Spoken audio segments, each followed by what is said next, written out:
దంపతులు ఎంత సంతోషంగా ఉంటారో, దంపతులు కోపం వచ్చినా ఎంత తొందరగా మర్చిపోతారో, ఒకరికి కోపం వస్తే ఒకరు వెంటనే వారికి ఉపశాంతి కలిగేటట్టు ఎలా ప్రవర్తిస్తారు, సాధ్యమైనంత వరకు నవ్వుతూ తుళ్ళుతూ ప్రేమగా దంపతులు ఎక్కడుంటారో అక్కడ లక్ష్మీ కటాక్షం ఉంటుంది.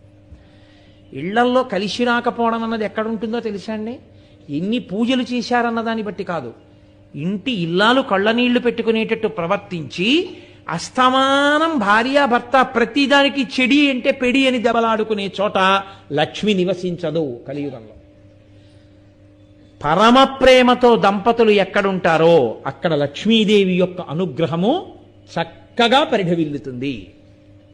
కాబట్టి కలిపురుష లక్షణం ఏమిటంటే ఏ కటాక్షము మీకు కలగాలో ఆ కటాక్షమును మీరు విస్మరించేటట్టుగా చేస్తాడు, మీరు దాన్ని పొందకుండా చేస్తాడు. అందుకే మీరు చూడండి,